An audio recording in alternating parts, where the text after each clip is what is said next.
Hello friends, my name is Yevhenii, I'm from Ukraine. I'm watching my video using this service, since my pronunciation of the English language does not allow me to do it myself. Thanks for understanding. The 569th day of the war between Russia and Ukraine continues. Today the General Staff announced the liberation of the village of Andriivka south of Bakhmut. During the assault operations, Andriivka in the Donetsk region was captured, the department's morning report says. This was later confirmed by the 3rd Separate Assault Brigade fighting in this direction. The village, judging by the videos, is completely destroyed. Yesterday, Deputy Minister of Defense Anna Maliar announced the capture of the village, but she was denied by the 3rd Assault Brigade. After which Maliar edited her message and wrote that the fighting for the village continues. Today she explained this by saying that it was difficult and the situation changed very dynamically several times yesterday. The severity of the fighting in this direction is evidenced by the death of the famous fighter of the 3rd Brigade with the call sign Farsh, whom his brothers in arms called the King of Assaults. Also in the ranks of the Ukrainian armed forces today they announced the capture of neighboring Klishchiivka. Kalinovsky's regiment, a unit of Belarusians within the Ukrainian army, recorded a video about this. In the video, doctors from the Kalinovsky regiment enter the village. But the command did not officially confirm the capture of Klishchiivka. The fighting for Andriivka and its neighboring Klishchiivka south of Bakhmut has been going on for several months. According to Ukrainian estimates, their capture opens the way to an assault on Bakhmut itself from the south. Russian telegram channels write that their troops have not been in Andriivka for a long time, since the village was completely destroyed by artillery, and the front line runs along the railway, which runs east of the village. The Russians are also holding defenses in nearby plantings. As for Klishchiivka, according to the Russian Ministry of Defense, the attacks were repelled there. Russian telegram channels write about oncoming battles in the village. But, apparently, the Ukrainian armed forces are actually making progress south of Bakhmut. At the same time, it is not yet possible to talk about blocking the city from the south. The highway towards Gorliivka is still under the control of the Russians. And to cut it you still need a lot of time and effort.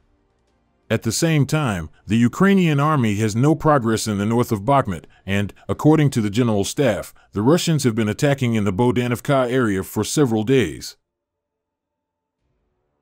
That is, the threat of Bakhmut's encirclement is still far away and the situation is still quite ambiguous.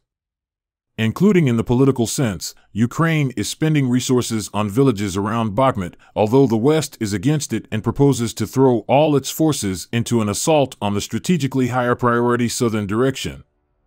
However, in Ukraine the answer to this is mirrored that the operations of the Ukrainian army near Bakhmut forced the Russians to keep troops in this direction, diverting them from defense in the south.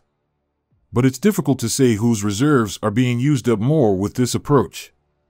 It is generally accepted that the attacking side burns them faster, all other things being equal in terms of artillery, drones, and so on. Also, the dispersion of the forces of the Ukrainian army can probably be justified by the fact that the offensive in the south is proceeding in a creeping mode given the densely mined terrain and does not require an excessively high concentration of troops. At least, there has not yet been a prospect of a wide breakthrough of the Surovikin line and access to operational space. Meanwhile, the Ukrainian hunt for Russian warships continues in the Black Sea. Ukrainian media, citing sources in the Security Service of Ukraine, report that the Sea Baby water drone hit the Russian missile ship Samum. According to them, this happened yesterday. The ship was hit near the entrance to Sevastopol Bay. The drone hit the rear right side of the ship, causing significant damage and causing the ship to lose speed. It is reported that the Russians towed it for repairs with a large trim to the stern and a list to starboard. The attack was carried out by an experimental model of an already known drone. The new model is capable of operating in storms, hiding from detection behind high waves. The Russian Ministry of Defense yesterday reported an attack on the Samum, but claimed that it was repelled and the unmanned boat was destroyed. The day before, the main intelligence directorate also published a video of an attack by Ukrainian naval drones on a supposedly Russian patrol ship of the Vasily Bykov type.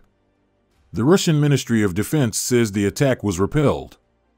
Also last night, a video appeared of damage to the Russian landing ship Minsk, which was damaged during a missile attack on Sevastopol on September 13th. Friends, preparing these daily reports has become my full-time job. If these reports are important to you, please click the like and subscribe buttons. Also, if you want to support my work, if possible, financially, you can find the links in the description under the video. Thank you very much and see you in the next video.